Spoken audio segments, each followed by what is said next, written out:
Assalamu alaikum, everyone. Can someone go ahead and message me and letting me know if they can hear me? And then inshallah, we'll get started.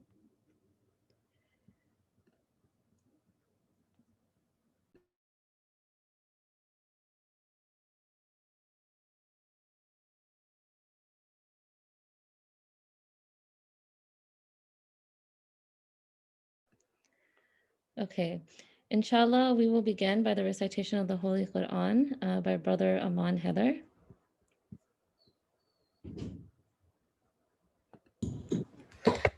أعوذ بالله من الشيطان الرجيم بسم الله الرحمن الرحيم الرحمن علم القرآن خلق الإنسان علمه البيان الشمس والقمر بحسبان والنجم والشجر يسجدان والسماء رفعها ووضع الميزان ألا تطغوا في الميزان وأقيموا وزنا بالقسط ولا تخسروا الميزان وأرض ودعاها للأنام فيها فاكهة والنخل ذات الأكمام والحب ذو عصف وريحان فبأي آلاء ربكما تكذبان صدق الله العظيم. Thank you, Brother Aman. Bismillah ar-Rahman ar-Rahim. I'd like to welcome everyone to session 4 of Jewels of Jannah. This is our last session in this series. Inshallah, please stay tuned for what we have coming ahead. I'd like to start by welcoming Sheikh Salim Yusufali and a little bit of a background. Sheikh Salim Yusufali was born and raised in America, and after obtaining his bachelor's and master's degree, he went on to studying in the Islamic Seminary in Qom, Iran. He has specialized in Islamic jurisprudence, principles of Islamic jurisprudence, and Hadith sciences. Most recently, Sheikh Salim has moved to the Bay Area and is affiliated with Sabah and all of the work that they are doing there.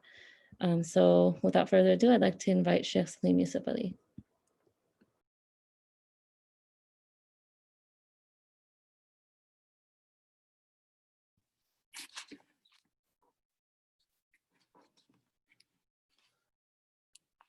أعوذ بالله من الشيطان الرجيم بسم الله الرحمن الرحيم وصلى الله على محمد وآله الطاهرين اللهم صل على محمد وآل محمد. I just realized that I'm using the computer's microphone, which isn't as powerful as the other one that I have. So I'm gonna ask your apologies. Just give me 1 minute so I can get the other microphone, and inshallah the experience will be better.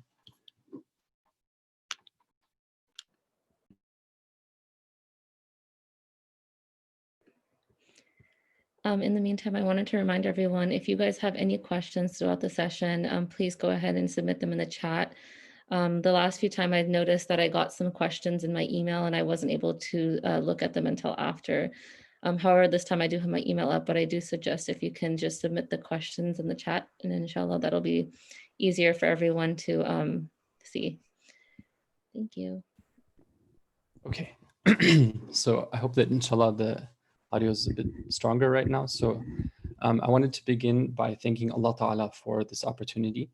Alhamdulillah Rabbil Alameen. I wanted to thank Al-Kisa Foundation and Sister Nargis for all of their great efforts. And I wanted to thank all those who are participating in today's program. May Allah reward you all.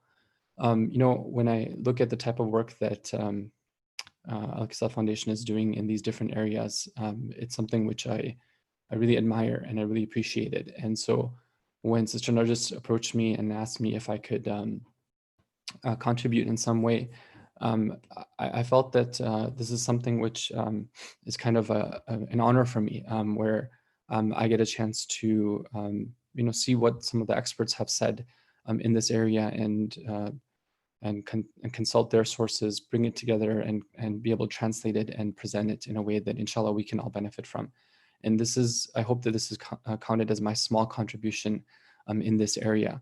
But I do feel that this is an area which when it comes to learning, I mean, I have a lot to learn myself, and I hope that inshallah through your comments and your feedback and your sharing your experiences, it can be a learning experience for all of us, inshallah. So today, I want to keep the presentation. It's the topic of divine justice and special needs is actually one which could be taken up in a series of seminars or classes. But what I want to do is summarize this topic and present the main points. And the way I've done it is to divide it into 3 areas. One of them is when it comes to divine justice and his creation. Like when we say that somebody has been created with special needs, how can we understand that when it comes to Allah's justice? That's number 1. Number 2 will be the topic of divine justice and trials when it comes to those who are in the position of taking care of someone who has special needs, or let's say that the person who has special needs is now struggling compared to, let's say, others. Then how do we understand that when it comes to Allah being fair and Allah being just? And then the last topic is Allah's justice in providing for his creation. So just to summarize again, there's 3 topics. One of them is Allah's justice when it comes to his creation. The second one is when it comes to his trials. And the third one is when it comes to his provision and his rizq. So I've prepared some slides to help us go through these topics, inshallah. And I've tried to really keep it kind of concise. But I hope that inshallah I'm able to still do justice to this topic. Okay, Bismillah ar-Rahman ar-Rahim. So the first of these 3 topics is divine justice in his creation. Okay, and I want to begin with a question here, which is that what is the standard by which someone is to be measured to see what they haven't or they don't have? Meaning that, like, when we're talking about normalness, like what is considered normal? And when do we know that somebody is lacking compared to that normal, or when they are normal? Okay, now and this is it's a debate that goes beyond just our topic here of as people who who are Muslims, who are followers of the Ahlul Bayt alayhim as-salam. It affects Muslims in general. It affects like people of faith. There is this discussion that comes up. Well, even when it comes to like outside of the faith discussion, like how do you define disabilities and special needs? Like where do you draw the line? So it's a topic. So it's good for us to look at this, that from an Islamic perspective. Well, what is the standard?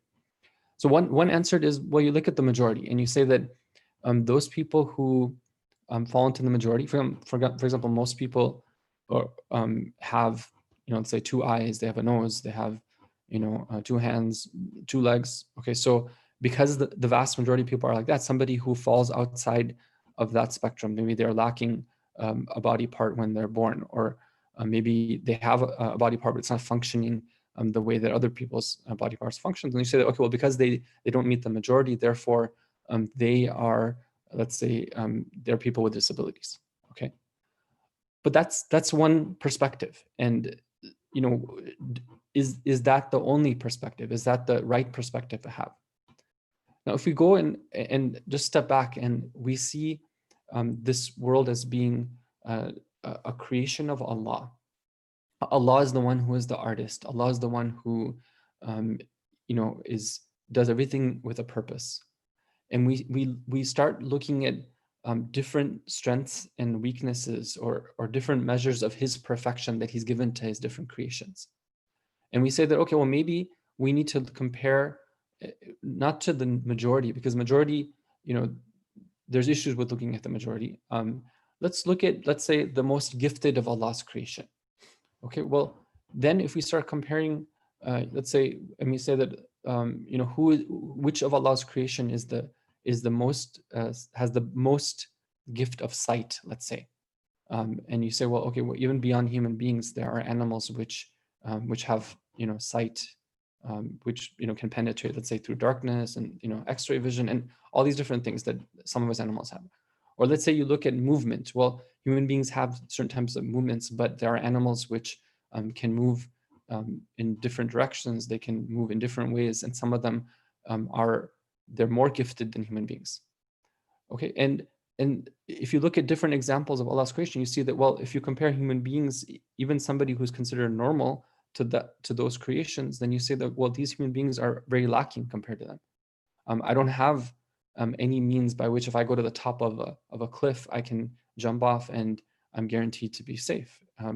That's something I just don't have that capability, because that's not how Allah created me.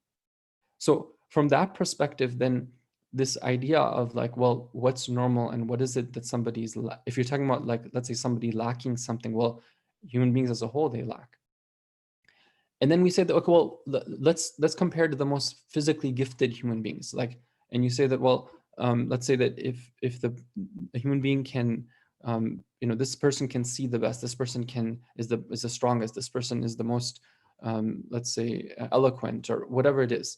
Now, if I'm lacking compared to that, then am I not normal? Like, where do you draw that line? And if we look at all these measures, we look at and we see that these are artificial.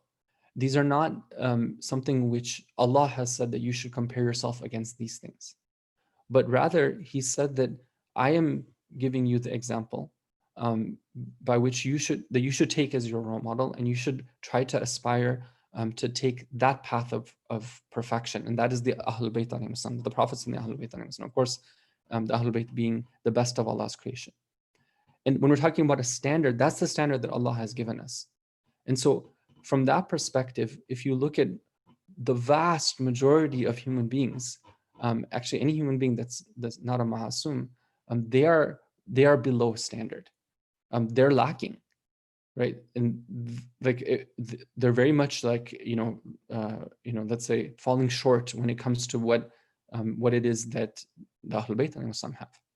Or you put it in another way, that Allah Ta'ala has given every human being potential. And anytime that human being has that potential, but they're falling short in acquiring that potential that He's given them, then they are lacking. Okay, they are, from a holistic perspective, they are disabled, meaning that they're not, they're not fulfilling that purpose. They're not allowing themselves to attain Allah's blessings and to attain His special mercy. Now, we look at it even further and we say that, well, is the standard based on this world or the hereafter? And this is very important, that when we take into account the hereafter, and we say that, well, what does it mean for somebody to be lacking or able when it comes to the hereafter? Then many people who have disabilities in this world will be far more capable in the hereafter. And vice versa, many people who are able-bodied in this world will be lacking in the hereafter. Okay, and where do we get this from? We get this from the Quran. Allah Ta'ala says, that if you want to look at genuine disabilities, like Allah says that if you want to see somebody who's blind and deaf, then you look at people who have been given chance after chance for being guided, and then they turn away from that guidance. And now they have closed themselves off from being able to achieve their purpose. They have closed themselves off from being able to receive Allah's special mercy. And Allah gives them chance, and He accepts their repentance, but then again, they go back to where they were before. Or in this verse here, Allah Ta'ala says that people who don't look at this world with this look of taking lessons from it and seeing it as the signs of Allah, they don't use their reason. They are people who eyes are turning blind, but it's not the physical eyes, rather it's the eyes of the heart. And so these like from the Quranic terminology, when Allah talks about those who are really like lacking, those who are really disabled, it has to do with those who on a spiritual level are impaired. And there are many verses which talk about this.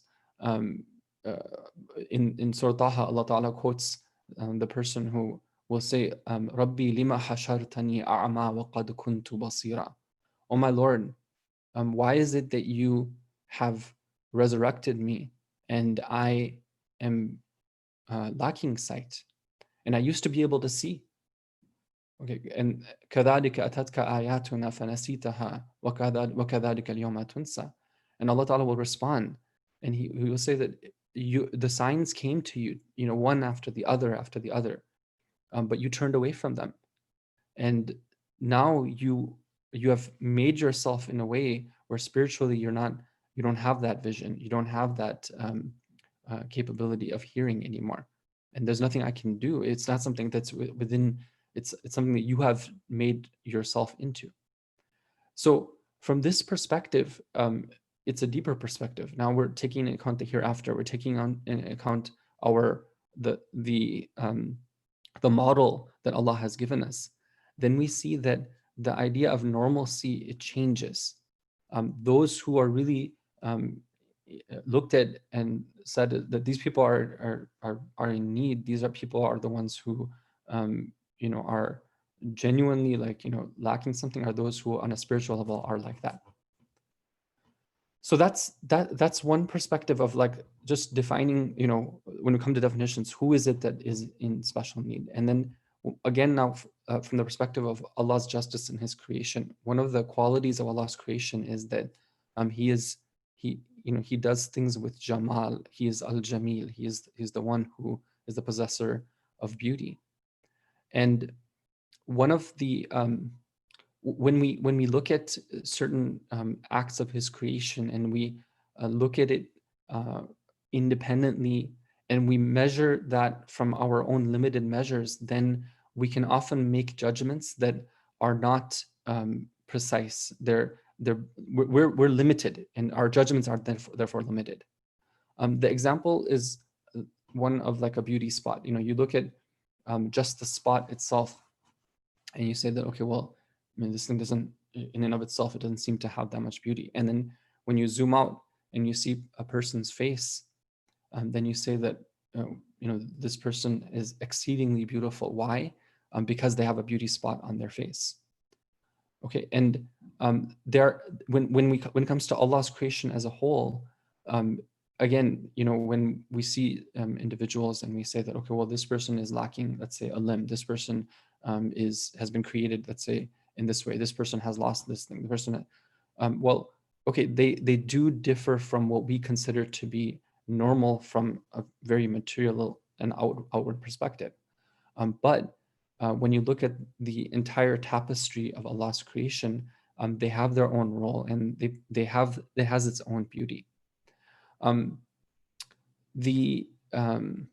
this is where the Imam alayhim salam, they would challenge their followers to see Allah as the creator and the one who is creating in the way that He deems to be the best and the way that He decides.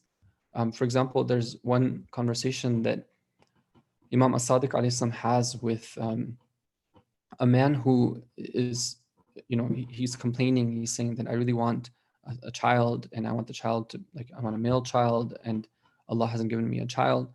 And Imam Sadiq alayhi salam, he encourages him to think about it this way, and the gist of the hadith is that he tells him that, well, let's say that you were able to have a conversation with Allah, and Allah were to ask you and say that I am the one who is the creator. Would you like me to decide what child is best for you and whether you should have a child or not? Or do you want to be the one who makes that decision? Like, who do you want to decide?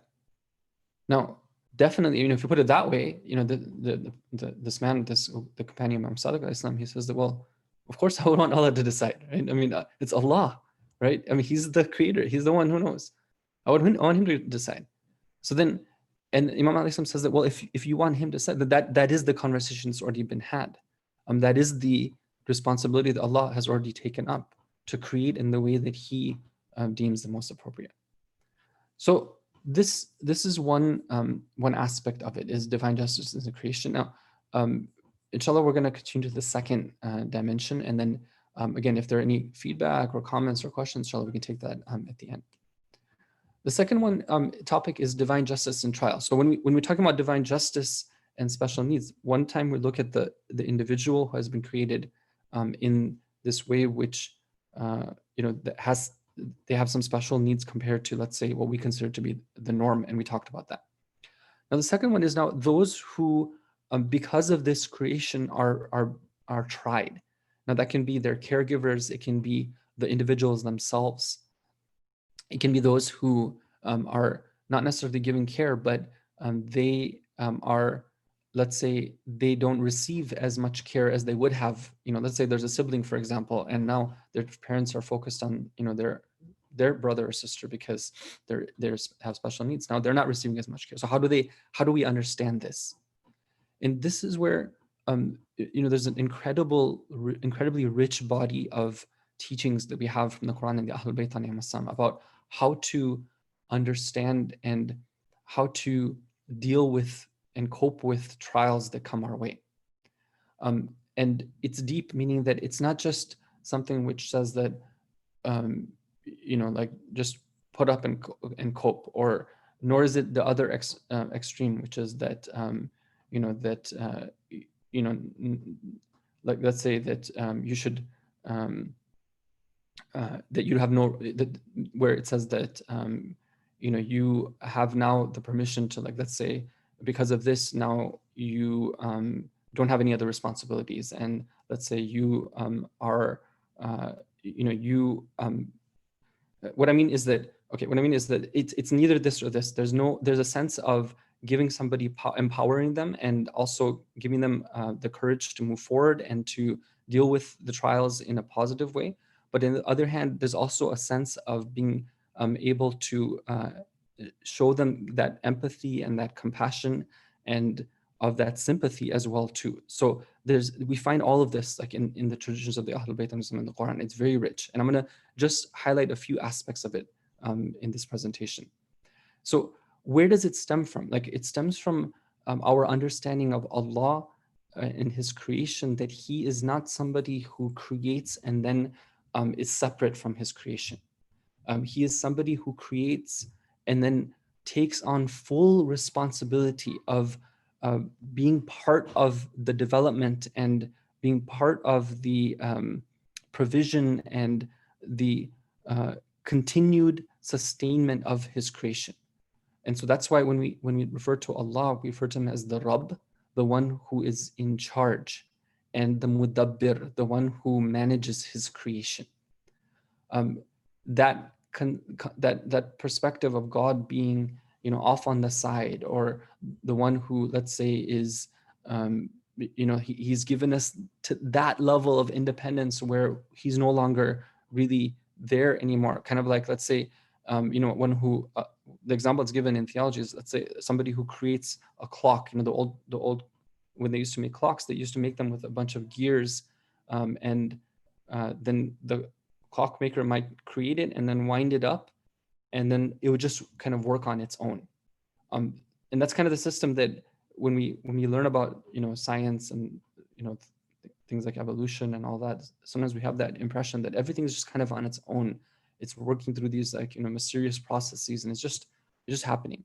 That's not correct. Allah is not that clockmaker who winded up the clock and then walked away. Allah is very much with His creation every step of the way. And so this is part of our faith, and our responsibility is to acknowledge this and to accept this. And I'll give you an example of this. This is the incredibly beautiful hadith, which is known as Hadith of Unwan al-Basri. He's a 94-year-old man who finds the Ahlul Bayt alayhim as-salam, at that time in his life. And when he meets Imam Sadiq alayhi salam, his heart just melts, and he wants to devote himself to the Imam for the rest of his life. And there's a whole story of how the Imam alayhi salam wants to teach him and guide him, and eventually the Imam alayhi salam, gives him some very powerful advice. One of the things that he tells him is, when he asks him what is true servitude, the Imam says three things. Number one is that you should know that Allah has everything that Allah has given somebody, the servant does not consider any of it as his own possession. For servants do not have the right to ownership. They see all wealth as belonging to Allah, and so they dispose of it as Allah commands them to. Now, this, brothers and sisters, is one thing to say, it's another one to believe it. It's another one to believe when it comes to ourselves, our children, our wealth, seeing that as not our possession, but the possession of Allah, and acting accordingly. That's something which is, it requires a perspective. It requires like something, action which most people fail to do. Okay, they develop a sense of ownership for these things. Number two is that the servant does not make plans for himself, does not see himself as the independent planner and executor of his plans, and he makes them for the sake of God, not for his own sake, according to God's instruction. That's huge. That's the idea that when things are happening, I'm not seeing them as a product of me. I'm not the one. It's not just that, okay, I did this and then this thing happened. No, there's a whole system of cause and effects, and there's these sunan and these divine providences that Allah is working in certain ways when it comes to my life and the life of those around me. And I'm not alone in this process. That again is something which is, to say it and to believe it, it's two different things. And then that the servant occupies himself solely with observing what Allah has commanded and refrain from that which He has forbidden. The idea of dedicating ourselves towards performing our responsibilities in our lives. This is part of the, this hadith, it combines, like the reason why I brought it is because it combines the theoretical and the practical perspective, and it puts it into one. Now let's look a little bit further. When we go to the Quran, Allah says that nothing will befall us. He says, say, nothing will befall us. لَن يُصِيبَنَا إِلَّا مَا كَتَبَ اللَّهُ لَنَا. Nothing will befall us except what Allah has ordained for us. He is our master, in Allah let all the faithful put their trust. This is one of those verses which is very useful to have as a cornerstone of our belief when it comes to trials that come our way. Sometimes the trials are temporary, sometimes they're a trial for a lifetime. But knowing that it's not a random occurrence, it is something that has been written for us by Allah. Because it's from Allah, because it's from the one who is all-wise, the all-knowing, the one who is all-merciful, the one who knows our capabilities, the one who knows our environment, that's what makes it bearable. That's what makes it acceptable.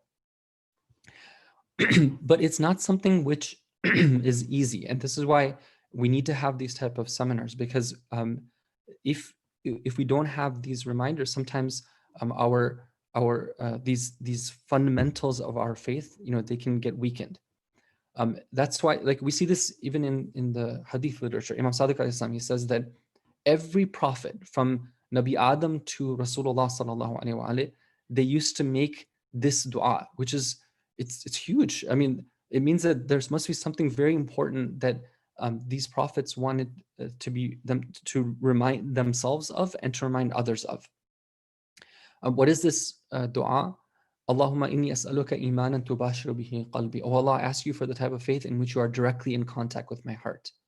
Meaning that our heart and the emotions that we go through, it should be something where it's God directed, it's God centered.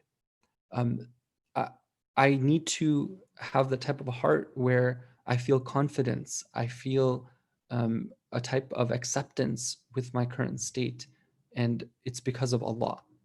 That's one understanding of it, and there's deeper levels of understanding of what does it mean for Allah to be directly in contact with one's heart, meaning that it refers to a deeper awareness of Allah's presence. The second one is certainty by which I know that nothing but what you have written for me transpires for me.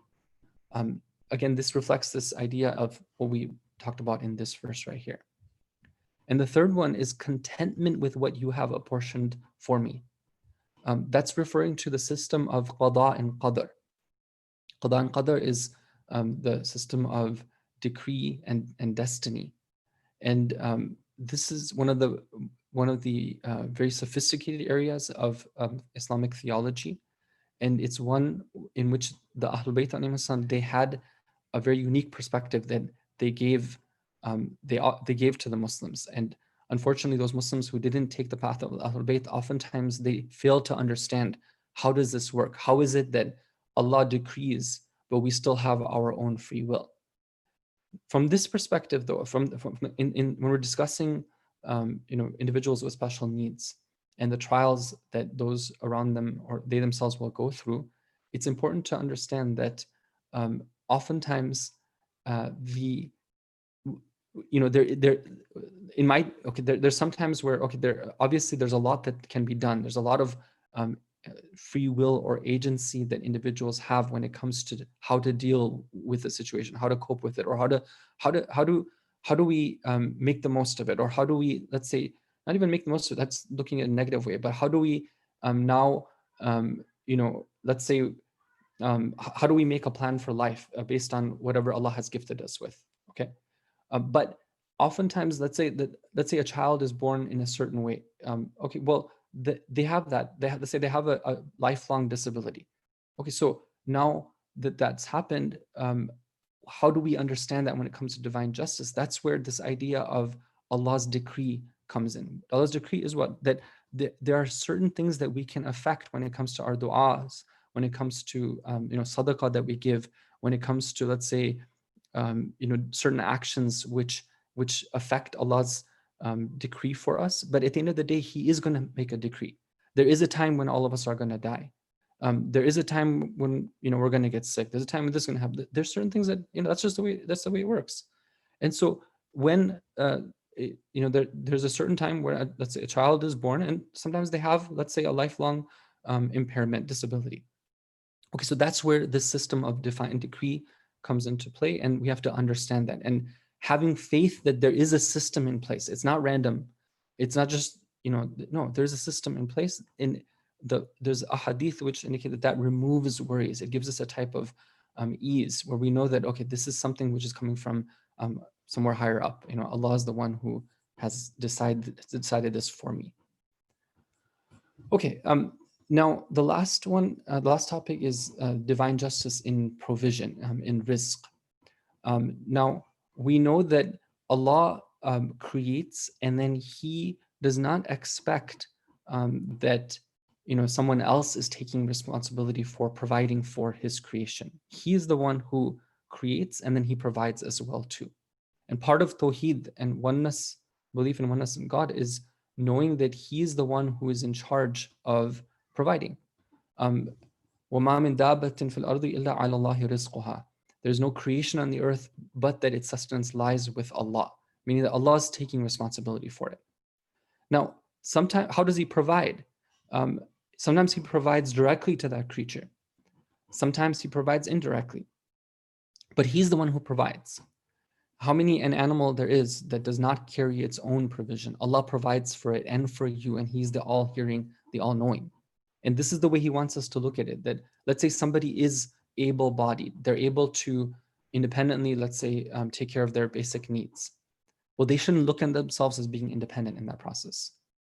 In the du'as of the Ahlul Bayt alayhim, in their teachings, they want us to remember, for every bite of food that we eat, for every breath of air that we take, for every time we do the most mundane things, sitting at a table, getting up from a table, using the washroom, leaving the washroom, like all of these things, there's opportunities for us to remind ourselves that we are not the one who are taking care of ourselves. Allah is the one who's taking care of us. When you walk outside of the home, there's special du'as to recite. When you get home, always reminding ourselves that it's not because of me, it's because of Him, because of Him. So that's a type of understanding which we have to then apply to others around us. Like, let's say that, okay, now I have a child who has special needs, and I, relative to, let's say, other parents, I'm doing more than what's considered normal. I am not the provider. Allah is the one who is the provider. whether it's a child who has disabilities, whether it's a child who doesn't have disabilities. Allah is the provider. I am just a vehicle, a channel by which Allah is pouring down His rizq to this child. In Dua Mukarram al-Akhlaq of Imam Sajjad alayhi salam, there's a beautiful line at the beginning of it where the Imam says that, "Oh Allah, make me be one through whose hands you send down your goodness. I mean, cause your goodness to flow through my hands to the people. But do not make it be one in which I look at myself as having done a favor to them."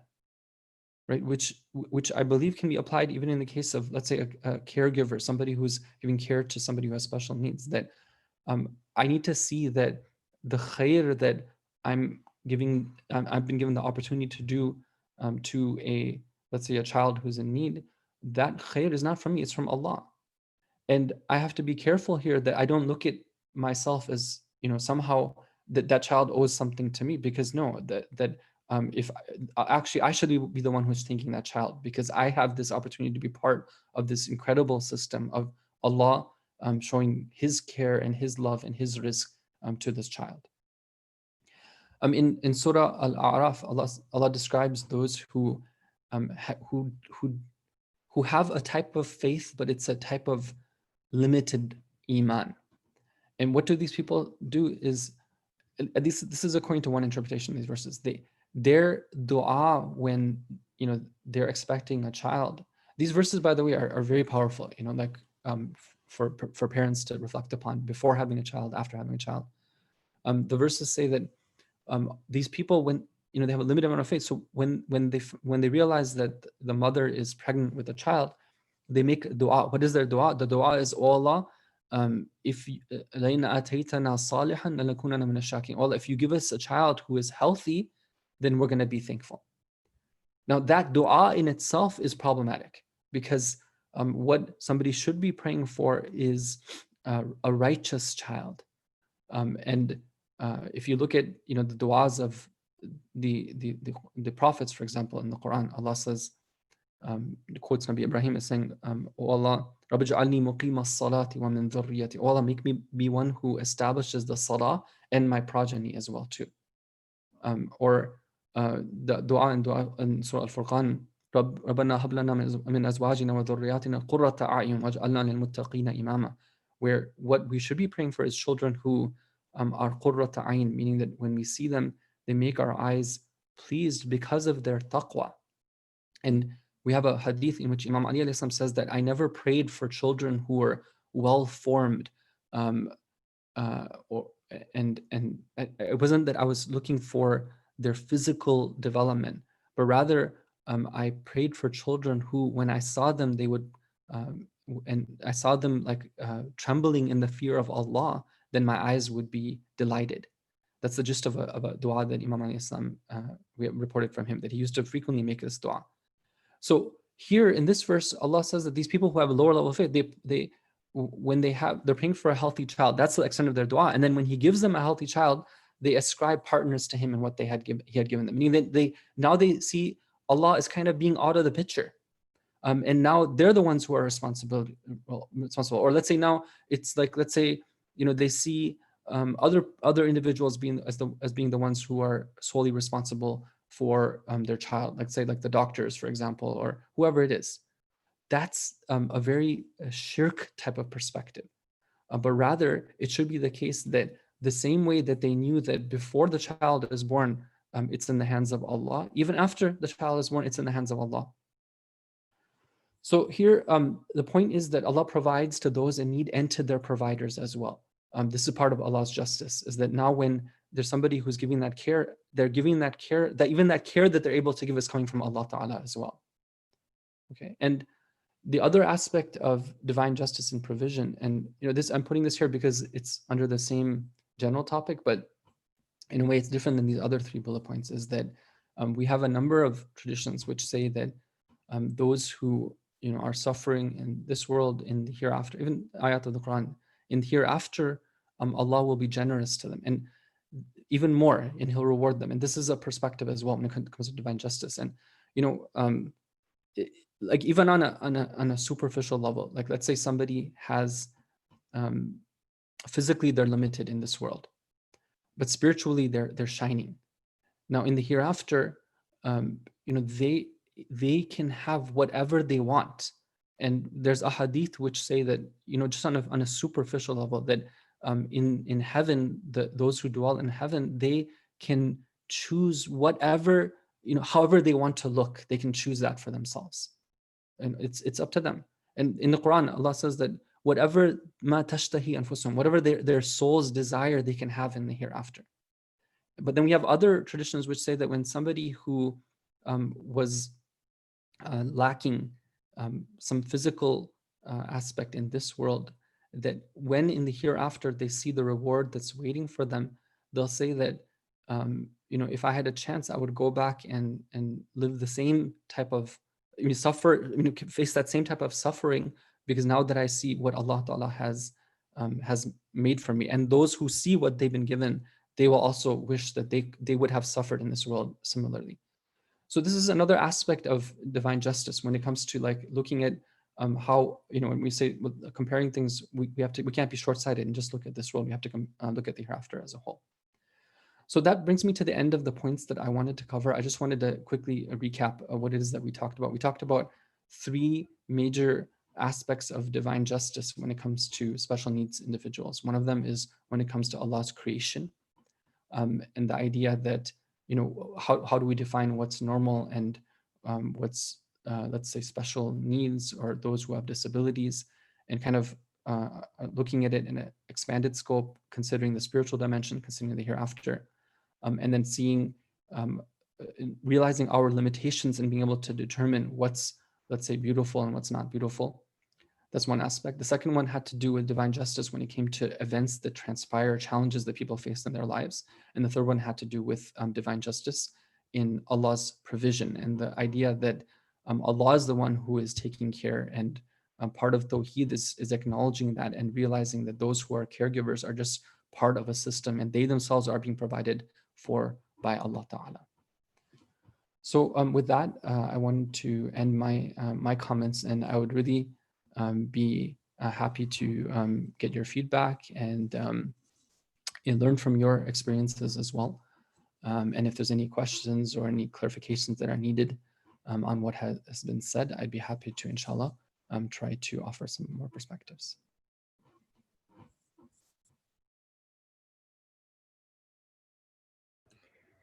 So right now we're taking Q&As. If you want to go ahead and speak your question, or if you want to, have a discussion on something, go ahead and mute yourself now. And this is a chance to kind of ask your question.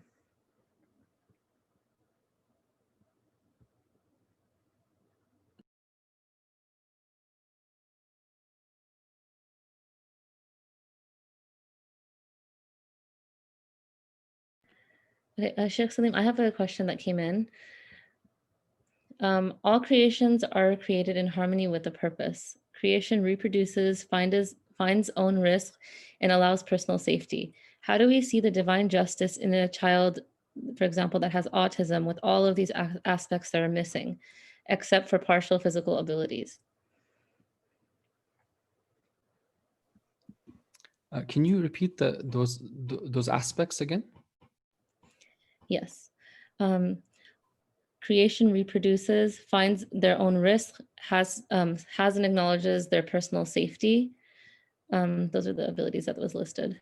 Mm-hmm, mm-hmm. So I guess abilities that a normal, like an individual with, typically developing individual would have. Okay.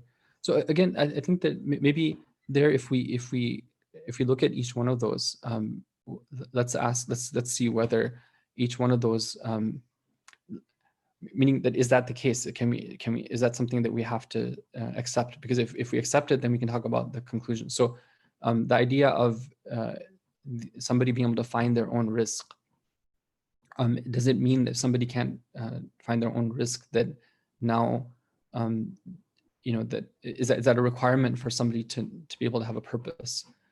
I think that's where, based on what we talked about, we can say that no, there's no requirement there. I mean, there are individuals who, let's say, you can have a child who is in need of their parents' support and their parents' help, but they're still able to accomplish a purpose. Okay, and there are, it might be the case that during a certain, typically during a certain part of the growth of an individual, they reach a point where they're independent. But before that and towards the end of their life, they don't have that independent. They have dependency. But again, throughout that process of even dependency, there is wisdom and there's purpose behind that part of their life. Now, when it comes to the personal safety part of it, again, I think we can use this similar analogy that just because the individual needs somebody else to be there in order to ensure their personal safety doesn't mean that now they don't have a purpose. And then again, now this relates to the topic of like what is the expected of them, what is their taklif, and taklif being given in accordance to their ability to understand and act upon what's right and what's wrong. So their taklif will be different than somebody who has a different understanding. But it's on that basis in which they'll be measured. And we've seen individuals who have autism, and they have their own way of contributing and their own way of like showing their wonder. And when somebody sees like that from them, they realize that, okay, there's a purpose behind this. Like Allah Ta'ala is for them, for that individual and for those around them, Allah Ta'ala is teaching us, He's showing us, this is also a manifestation of Allah's beauty in creation.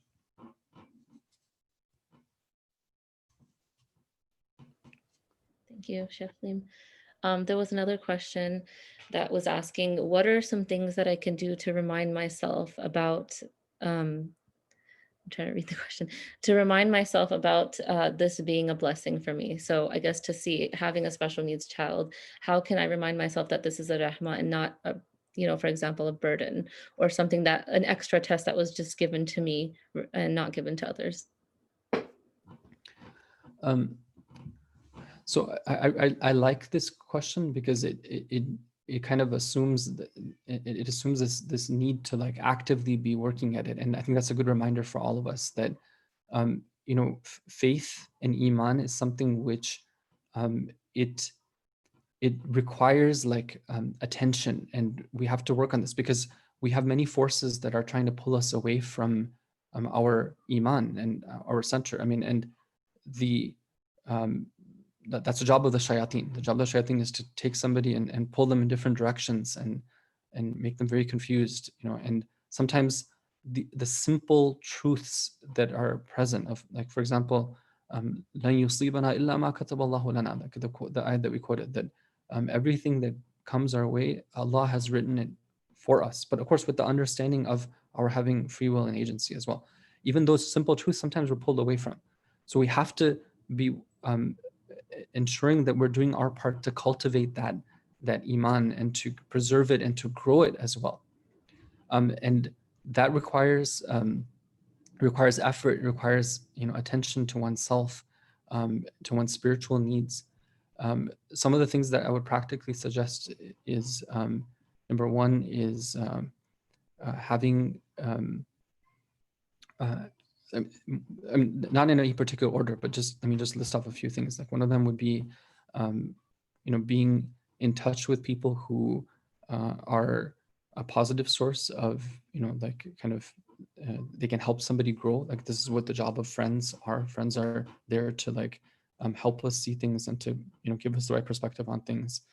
So having friends who can be a listening ear, but also ones who will give us good reminders. Second of all would be having regular spiritual reminders about the akhirah and the hereafter and what is our purpose here. Like hearing traditions from the Ahlul Bayt can be very healing, just to go through the ahadith of the Ahlul Bayt.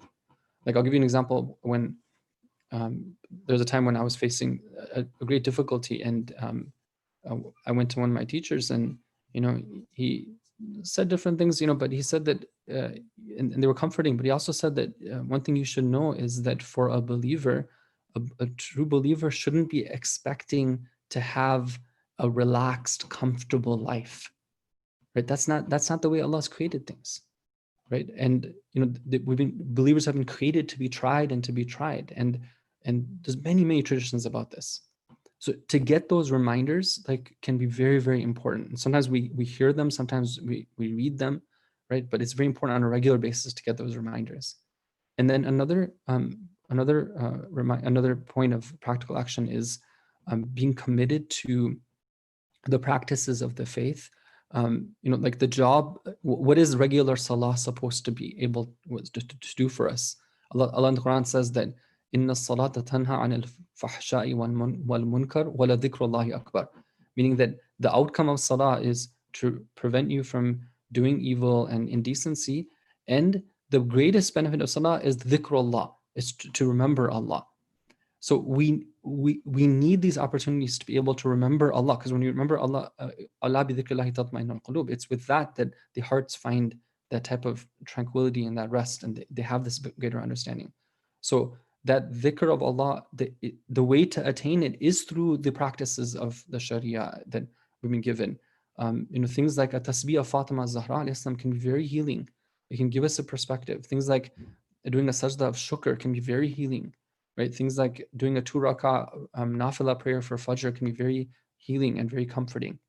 Listening to the Masaib of Imam Hussein alayhi salam, the Ahlul Bayt, can be extremely comforting, and it can give us a perspective on things. It can be very much help, because when we're talking, when we see the Ahlul Bayt alayhi salam, we see all the trials they went through, and then we see that Sayyidah Zainab says after all that, "Ma ra'aytu illa jamila," I did not see except for beauty. That can be very very beneficial for us in terms of adjusting our lens on things.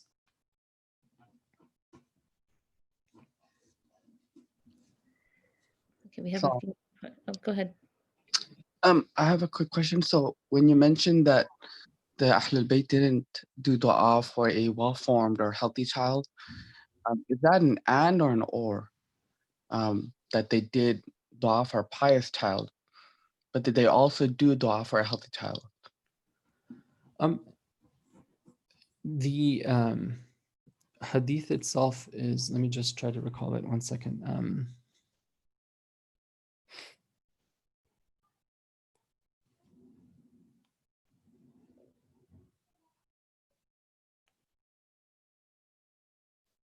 The hadith itself is one of where the Imam alayhi salam is emphasizing the spiritual aspect of the child's of that child. Okay, meaning that it's the one of where when the child is worshiping Allah and they're trembling in fear of Allah, then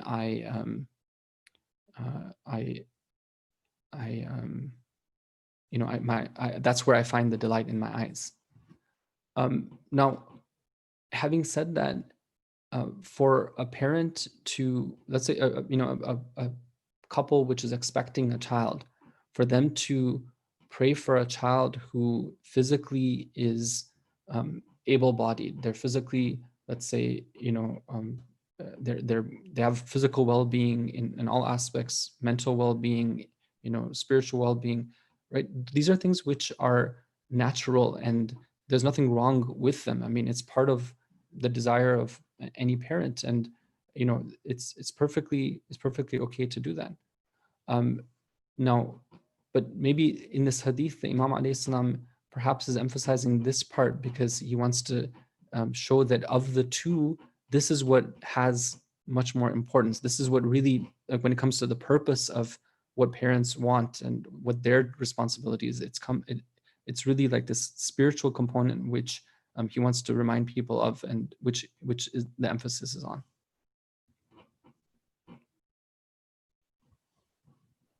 Thank you. We have a question, and this is a question that was asked by multiple people. One of the biggest fears of parents is what will happen to their children after they are gone. Are there specific commands on communities and their leaders in taking care of their most vulnerable members, either financially or socially?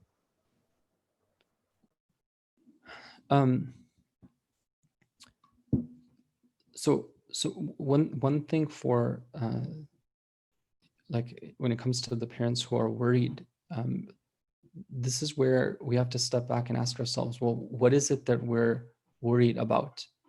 Like, and why are we worrying about it? What we should be worrying about is really that, okay, am I performing my responsibility with what Allah has given me? Okay, and not my responsibility to my child, and then my responsibility in general.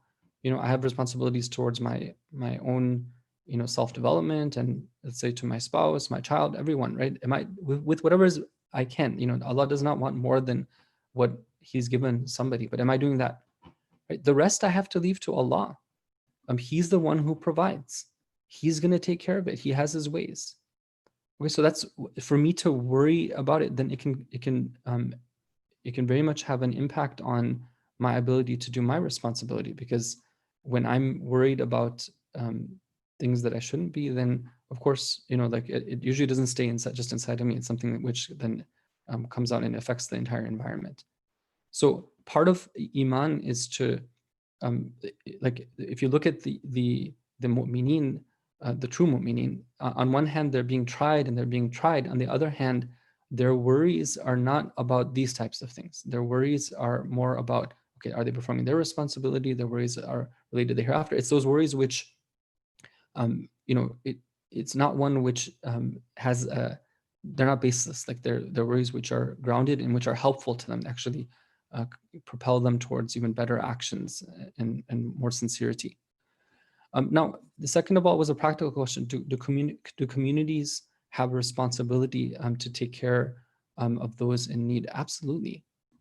Absolutely. Like extended families do, first of all. Like families in general, the most important aspect of Silat al-Rahim is that of, if somebody's in need, then you're there for them. Like somebody in your family, let's say there's a brother or sister, they need something financially. Let's say they need a loan, or they need care.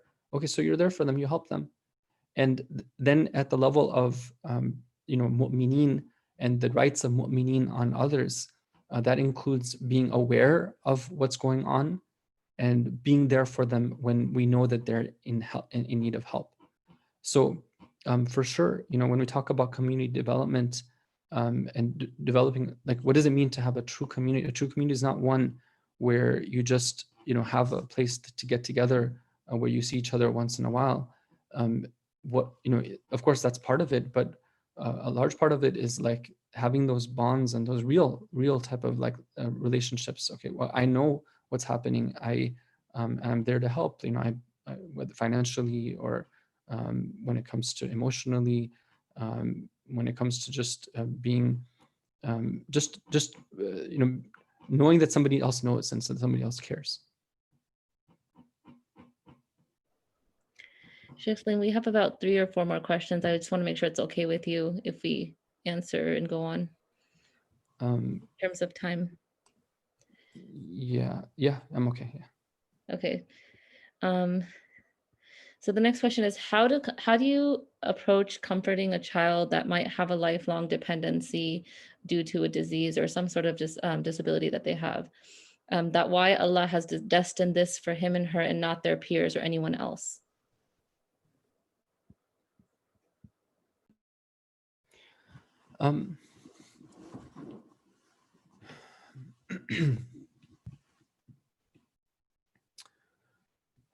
So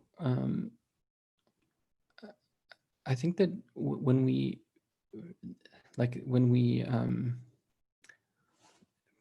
you phrase it that way, right? There's, first of all, there's that is part of understanding what's happening, and that goes back to what we talked about, the qada and qadr, the divine decree and the divine destiny.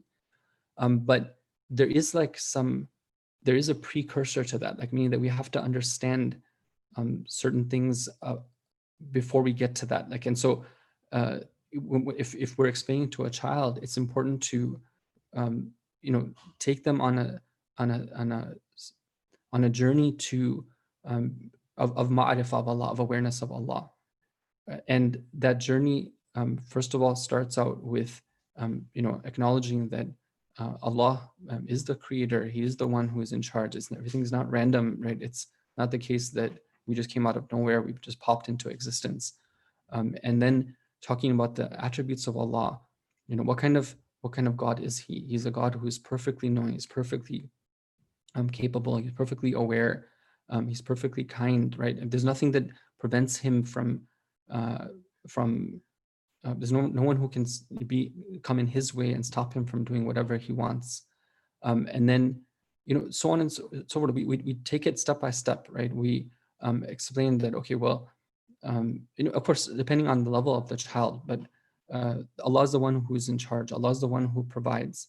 And the idea that in this world, we're here for a short time, and we are given certain things and tools that Allah has given us in order to be able to achieve success in the hereafter. And the hereafter is what we're aiming for. And the idea talking about like trials and tests, and the idea that everything that we have we're accountable for, and the idea of Jannah and paradise, and the Ahlul Bayt alayhim as-salam, and this is part of the whole system. And then when it comes to Allah's justice, then that's part of it as well too, that everything Allah does, He does for a reason. And the system in which He created is a system of cause and effect. And there's a lot that goes on, and sometimes we don't realize why it is that certain things are in a certain way.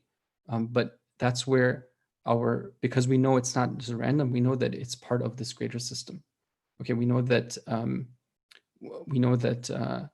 there is hikmah, there's wisdom behind everything that Allah does, including what He does to me and you. Right? So what I'm saying is that it's not just that you get to that point. You get to that point after like this whole understanding of Allah's mercy, Allah's greatness, Allah's capability, Allah's power, the hereafter, this world, and then Allah's fairness, justice, and then okay, now it comes to what He does with me and you. So now the child realizes that this is the type of Allah who does things, and we're not capable of understanding all the wisdom behind everything that's done. Sometimes for some, their trials and their tests, everyone is tested and tried. Sometimes their tests and trials are in the form of this, whatever, let's say like a lifelong disability that it is. And it's something that others can be aware of. And it's very easy to see that this is different than the way that most people are created. So it's very apparent. But there's others who are tested in other ways. And sometimes we're not even aware of what those tests are. Sometimes they're tested, but it comes at a different point in their life. Sometimes it's a test that's not directly related to them, but it's somebody who's near to them. So everyone, because it's the same Allah, right? And sometimes it might make it apparent to an individual, and sometimes and to those around them, and sometimes He doesn't. Okay, but it's Allah, and He is the one who does things with mercy, with justice, with fairness. So that's part of it. The other aspect to consider is that that when it comes to what I mentioned earlier, that when we say that, okay, why did He create me differently and He created others, in this other way, that's looking at it at at like the physical dimension, and it's looking at it at that perspective.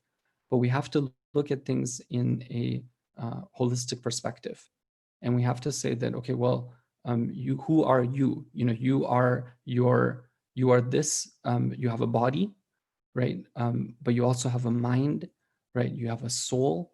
And talking about this concept of soul and how the soul can be like very strong. And, like for example, that story of how the Prophet went and he saw these different children and they were lifting things, and they said, can you come play with us? And he said, okay, I'll be your judge. And then after seeing who was the strongest amongst them, then the Prophet says that, okay, well, let me tell you something which really is a sign of strength. And then he gives 3 examples of what true strength is. And he says, like, for example, strength is when you're in a position of power, but you hold yourself back, or you're going to get angry and then you hold yourself back, right? So there he's teaching us that that to look beyond just like the physical dimension and to see how is it that you can beautify your soul. And that's something that this child is perfectly capable of doing within whatever capacity Allah has given them, and getting them to see that that here's something which, okay, Allah has he made you this way, right? But he also gave you this capability as well. So look and see how you can use whatever Allah has given you, and you will, you can shine above others who, let's say on a physical level, they have something that you don't have, or vice versa. And then the last thing would be the idea of like, teaching about like the mercy of Allah, and Allah's compassion, and talking to Allah, and teaching the child to like acknowledge this and say, oh, Allah, for example, you made me in this way, which is a special way. I want to ask you for your special mercy. I want to ask you for your special blessings. So the idea of making them feel like, okay, that because they're special, Allah is also specially aware of them, and Allah is specially going to, inshallah, give them special gifts and treat them in give them from His special mercy. So kind of turning that into like a dialogue that they have with Allah, that you made me in this way, so I'm asking to ask you for special things. There's some ideas, and I'm sorry for the long explanation, but it's a difficult question. I wanted to try to say it in a careful way, not just give an answer without giving you the reasoning for why I'm giving that answer.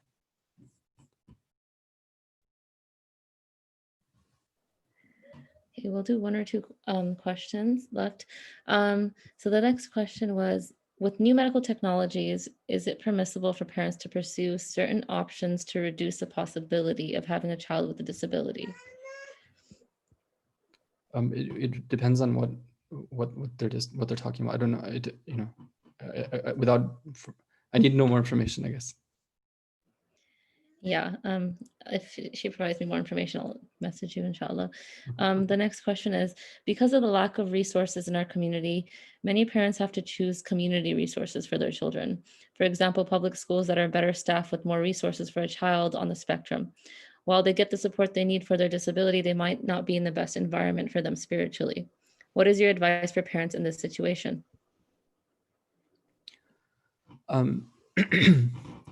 I think that in some cases, I mean, it has to do with like the concept of darura. Like, I mean, they don't have any better option, and it's like it's a compelling circumstances on a fiqhi level, right? Like the compelling circumstances. Okay, so it's like, well, what can I do? This is the options that I have available to me. So, but having said that, I mean, now that, let's say, for example, the child is being sent to public school, being part of their child's education, and there are parents who send their kids to public school, and they're very much aware of what's going on. They're in constant dialogue with, the teacher, the principals. They're giving them their requests, right? They're saying that these are the religious requirements that we have, and they're able to like significantly impact the experience their child has. So that's something that we're within that. Okay, we have these compelling circumstances, but we're still trying to make the most of what we can given our situation. Excuse me. And then the idea of compensating for whatever it is that they're missing out on. So let's say that the child is being exposed to this environment for this much time. So identifying what is it that they are missing out on, and making sure that there is something in place for that. It's not just giving them, like, let's say, the knowledge. It's also just having that, type of, like, the idea of, like, what does it mean to have an Islamic atmosphere, and just being in that type of, like, environment. So this is something which the parents would want to strive for creating for their children. Now, how that can happen, it's something that I think we need, that's a separate session, and it's really something that needs to be discussed. Now, ideally, should there be like there should be community resources, and part of it could even be now with the pandemic, it's forced us to like be creative in a lot of ways. So I'm sure that there have been it's been a way for even those parents who like this form that we have right here. So those parents who, let's say, have children with special needs, of them networking with each other, and then just even, let's say, having regular sessions, like, and for their children as well, to interact and talk and just meet each other. And that could even turn into, like, let's say, a yearly, once things go back to normal, right? Having a yearly summit, for example, like a yearly conferences, let's say, in different countries. Like there's a session where parents can meet, for example, and maybe, I don't know, there's just ideas, that and ideally, like, communities would have resources for this, especially larger communities, to have, like, educational opportunities, for children with special needs. That'd be the ideal, but I think that we're not there yet. Excuse me, if I can just add something to that question. Sorry, can I go ahead? Bismillah, please. So I run the madrasa at Al-Hadi Madrasa in Toronto, and the way we work around this is we have a community class. Currently we have about 11 students, and the way we start is we ask parents to provide us with their independent education plan from school. So this is something that is put together by professionals at the public school, which indicates the needs of the students. And when they provide us that document, we try to closely follow that. We sit down with the parents first, and then we just put together a plan on how we can help the individuals. So maybe that is something other madrasas can do as well. And we try our best. I'm not saying that we are the best. We do whatever we can. We have a coordinator that actually runs that. And then we have one-on-one teachers who actually, we create a individual curriculum for that particular student with the help of a lot of professionals that we have, and mainly the IEP. And then we work very closely with the parents to do that too. So it's a lot of work, but alhamdulillah, we've had this in place for almost 8 to 10 years now, 2009 for sure, since 2009. And we're still evolving, and there's still a lot of work to be done, but maybe that's a place to start, because most of the schools will give you that document. Thank you, Sister Sheila.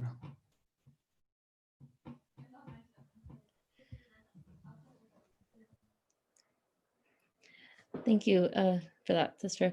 That is actually something that is commonly being picked up. I've heard other madrasas that are requesting IEPs from parents so they can implement the best strategies for their children within their classrooms. And so that is a trend that is picking up. And I think that is very important in order to provide the same type of support in the different environments that the child is in. So thank you for bringing that up. I think we'll end with that question. Thank you so much, Sheikh Salim, for your enlightening and very informative presentation. I think a lot of us benefited from you, and there are a lot of comments. Very, very excellent presentation. And someone was asking if they could get the presentation emailed, and I'm not sure if that's something that you wanted to share or email me so I can email out with the recording. But inshallah, you can email me that. Go ahead. Yeah, sure. I don't mind. Yeah, no problem. And thank you to everyone who participated in our Jewels of Jannah series. This is the last one, so please be on the lookout for new events coming. And we really appreciate your participation in your registration. And we really, really hope that you benefited from our series. And without further ado, inshallah, would like to thank everyone again. And assalamu alaikum.